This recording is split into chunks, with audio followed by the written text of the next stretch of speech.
labor over inflation. If labor breaks, which we know it's softening, we had 3 weeks of pretty high weekly jobless claims with a 4-week average of 1.95 million people filing claims continually, expanding our money supply because the Fed has been restricted. I'm going to explain that. Credit card loans, car loans, those are short-term borrowing rates, and they are low right now. Microsoft and Google came out and said, we're not going to reduce our billions of dollars of spending. Existing home sales, 4 million home sales annual rate. That's with a little drop. Hey, it's KP coming to you live from Westlake Village. We are north of LA. We're in Ventura County. PennyMac, one of the top 3 lenders in America, had an incredible event today and yesterday. And they raised money for glioblastoma research, which is brain cancer. And their CEO, Stan Curlin, passed from that a little over 4 years ago. And this is their 4th annual fundraiser. They raised $2.6 million at this event. I mean, that is incredible. The sponsorship is unreal. So PennyMac is a great partner of ours. We sell loans to them. They've been a great partner. We've known their team. Our team has known their team since the Countrywide days. And they're just absolute OGs in the business. So I'm here, headed to a dinner, and we're off tomorrow. So that's why I'm not hobnobbing around with everybody up in Colorado, which I'm sure you're all having fun. So what's going on? Jobs week last week was, it's interesting because everyone thought with the really weak ADP report that the jobs report on Friday would also be weak, and it was pretty normal. So something like 134,000 jobs created. The prior month was revised down. The prior month, April, it's like 170-something job, 74,000 jobs was revised down to like 177 down to 147. So the unemployment rate's still 4.2%. So jobs is kind of a nothing burger. And you know what? This week, CPI inflation, consumer price index, would normally be like a big market mover, but everyone is focused on the China and U.S. trade negotiation and the budget battle. So some good news came out last week in that negotiation, and also today. Some rare earth minerals were released, and some controls there. And so, you know, the two nations are negotiating all the things they need to work on, line by line, item by item, you know, how business is done, finally. So we'll watch the markets get moved by that. CPI comes out Wednesday. PPI, Producer Price Index, comes out Thursday. Inflation's generally down and good and trending down. So can't really say the Fed is really worried about anything other than inflation. But the biggest driver of inflation is government spending. So it seems like President Trump and Elon Musk are done kerfuffling with each other, because today Elon started reposting on X, formerly known as Twitter, some of the president's posts. So he's starting to promote him again. So maybe that's calmed down. Tesla stock went up. I'm not a financial advisor. I'm not responsible for your losses, only your profits. Did you buy the dip? I did. Tesla could get wrecked by the president. Don't fight the Fed and don't fight the government. Those are two big things you don't want to fight. So hopefully cooler heads will prevail there. All right. GDP came out. Early read of Q2, 3.8%. Remember, we had 0.2% in Q1.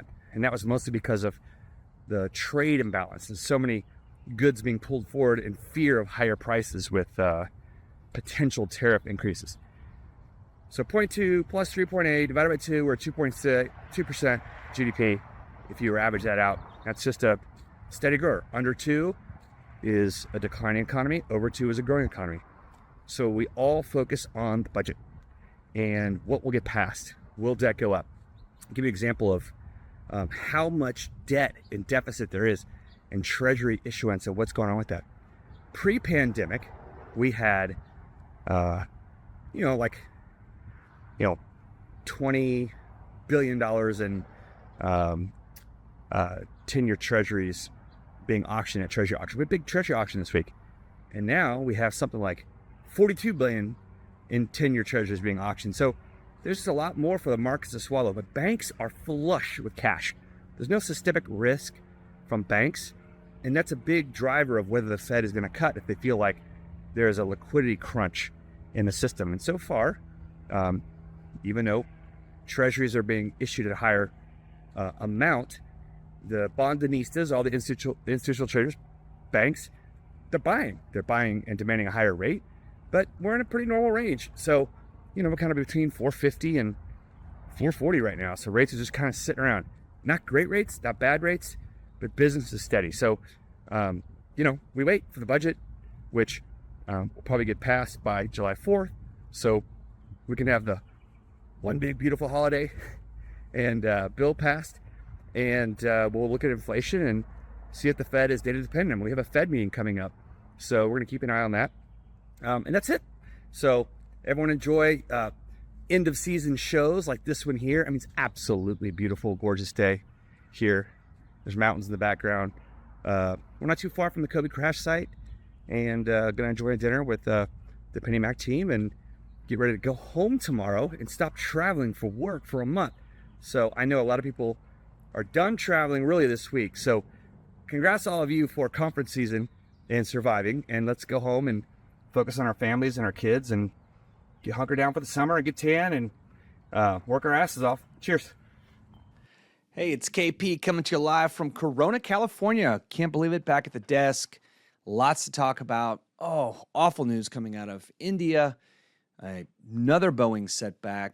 God, what is going on over there? Over 240 people perished in a plane crash. And we've got a potential war kicking off. I'm getting all these messages about, Israeli airstrikes on nuclear facilities and Iran, even hitting Tehran, their capital, probably some surgical assassination attempts against key people in their nuclear program. It's unbelievable to watch, the world around us, but we continue on and we march on and can only pray for families and safety and just control what we can control. Which, by the way, for those watching the Stanley Cup, just saw a last-second goal by the Panthers, and they're headed to overtime, 4-4. So I'm going to cut this video, get out of here. It's 8 o'clock on a Thursday, going into Father's Day weekend. One of the most underappreciated jobs that I could say. I don't know, maybe I'm just letting my feelings out, but hats off to all the dads out there who provide, grind in silence, and you just deal with it and you roll with it. And just like on Mother's Day, we celebrate the moms and we love moms. They do so much for us. But my favorite thing about this weekend is I don't have to think of what to write on a Mother's Day card. So, U.S. Open, all kinds of stuff. Okay, 48 million homeowners sit on $11.5 trillion in tappable equity. That's a crazy number. Now remember, tappable means 80% LTV and under. The average loan to value for all loans, including all free and clear loans, is 47 LTV, 47% loan to value. There's like $17 trillion in nested equity out there, with 11.5 tappable. We are a wealthy nation. Our consumer has a strong balance sheet. And so far, the tariff kerfuffle has been a big nothing burger. And I said it, and I'm looking at the data, okay? Now, I'm not trying to get into anyone's political feelings and make people feel any kind of way, but when Goldman Sachs, which is the gold standard when it comes to analysis, in my opinion, they just today lowered their recession probability from 35 down to 30%. Remember, they went up much higher with the anticipated rate of the tariff effective rate. China and U.S. talking, cutting deals on rare earth minerals and chip control, and the two biggest trading nations in the world are trying to work things out. And who knows? That could change tomorrow. I don't know, but. The biggest driver of inflation is government spending, and we have a bill going through the Senate that was passed through the House reconciliation process, which raised the debt ceiling to $4 trillion and has a huge impact on how much Treasury issuance is needed, how many Treasuries need to be sold in the global markets to be able to fund that gigantic budget. And the reality is, there's some uncertainty there. And so the Fed is probably going to pause next week. They have their meeting. Although I did see at the, I think it was the July meeting, I saw a more than 80% chance of a 25 basis point cut. Is that what I read there? Excuse me, that's in September. So in September. So the meeting next week will have the summary of economic projections, AKA the dot plot. So all the Fed members, 19 members, will say, hey, here's what we think GDP will be this year, and unemployment rate, and the Fed funds rate, and inflation. So, they got to show their cards. Every other meeting, every 12 weeks. They meet every 6 weeks, and every 12 weeks they show their cards. And, when Goldman Sachs comes out and says the tariff thing is not as big of a deal, it's clearly not showing up yet. I know, ships take forever to get here, and everyone has a gun to their head, and they're just going to buy all the cheap stuff that's more expensive now. The consumer's resilient. I heard a phenomenal way to analyze this. Tom Lee from Fundstrat said, we've been at $65 a barrel oil for a while now. And if we went up to 80, our consumers would handle it. That's kind of the equivalent of having, a 20% effective tariff rate. And so we put some math to how tariff will drag on GDP and potentially cause unemployment and create inflation. But the Fed's rich history for decades and how they think of tariffs is they're temporary. And so they're temporarily pausing because they want to see what that effect will be. They want to see what the budget will be. And I guess we just have to suffer through higher rates and, a little bit slower of a grind getting through, spring purchase season, which has been phenomenal for many companies. We just got off the phone with Don and Gino, some guys that run an area for us in LA. They're going to have a great month in June, arguably their best month yet. So we know that, there is business out there. Second half of the year is seasonally slower, but before the Israeli airstrike today, the 10-year Treasury was at 432. The stock market has, the futures are pointing to a sell-off, and bonds might rally tomorrow, Friday. Might be a good day to lock. Oil prices have spiked up like they always do, just like they did in the Ukraine and Russian conflict. And what's interesting about geopolitical events is there's always this flight to safety, a flight to quality, right? If we're scared of risking our money, we want to have a flight to quality where we go risk off. Lots of institutional investors and traders will buy treasuries. So if treasuries catch a bid tomorrow, we get below those 200-day moving averages, we could see some lower rates here for the next couple trading days. Now, I will caution that when geopolitical events occur, there's always like a rush at the beginning just for that flight to safety. And then, bonds traders look around and go, well, did Iran strike back? Did U.S. targets get targeted by Iran? Did U.S. get pulled into this? Are other nations chiming in? Is this an isolated incident? And, seems like, 99 times out of 100, that one being, the Wuhan virus coming out of China, 99 times out of 100 geopolitical tensions tend to fade away because right here at home in our protected soil with two oceans on both sides and two great neighbors north and south of us, we're worried about, what the heck we're going to do on Father's Day weekend and who's going to win, the U.S. Open, or how are we going to handle all of our kids at home who are driving us absolutely crazy and it's only been 1 week of summer. So, I think tomorrow will be a rush. I am not a financial advisor. I am not responsible for your losses, only your profits. When I saw us yesterday pulling out of all of our embassies around the area, I thought something was up. So I bought 5 puts on the S&P, kind of right at the money where it was today. And I may close that trade tomorrow, or at least half of it, or 3 of those puts if the market sells off. And these are things that I want to talk about and try and educate, and then talk in the comments below how we can make money together, how we can use our brains. And we've seen this thing over and over and over. So how can you be opportunistic? Tomorrow's a good day to lock. Today was a good day to buy a put. Maybe tomorrow, oil is spiking up, tariff deals are getting cut. How do all these things make us think about how to operate now and the next day, short term, medium, and long term? I don't know what the long-term effects are going to be here. I don't know that if Iran has nuclear weapons. I don't think they do. Will they strike Israel? Will there be nuclear fallout? Will we have millions of people die? I don't know that. What I do know is, whatever I read, I'm just trying to digest it, and all of us learn it here together.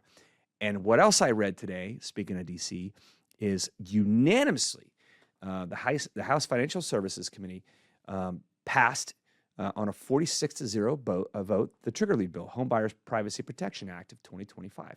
And so will it get passed in the House and make its way to the Senate for a vote? Remember, there are two different bills, one in the House and one in the Senate. Trigger leads are likely to go away this year. That's fantastic support. Right here at home in California, we're fighting against Community Reinvestment Act type policies being driven in Sacramento for the state of California. And, kind of weakly came out of that, in a weak manner came out of that committee. So hopefully that doesn't have enough momentum to get behind it. Obviously, California has a lot more problems. There's a big debate about immigration and ICE raids and National Guard and who has the right to send it and this and that. Won't get into that because honestly, people just cannot control their emotions on that. So we'll just brush that one aside. But data, CPI, PPI, Consumer Price Index, Producer Price Index was low. And like we've been saying since 2022, the peak at 9.1%, inflation is falling like a rock. Okay, so we just don't have inflation. Government spending is the biggest driver of inflation. We're going to see some certainty with the budget being passed here in the next, let's call it 60 days. And then, of course, tariffs kind of, in the conversation, but really historically not a big deal. Again, people don't have to buy a new car, which, by the way, in the CPI, new car prices fell. You don't have to buy cheap crap from China. Apparel prices fell. You know what went up? Beef went up. You know where we get our beef? America. So, the biggest driver of inflation in these CPI reports has been housing, and we're getting crushed with higher rates for higher for longer, which is what the Fed wanted. So as soon as all these lagging indicators, they're still using rent prices from a year ago, literally last June, rent prices, which are way more than new rents are right now, that's still in the numbers. So we know the lag effects of housing inflation prices.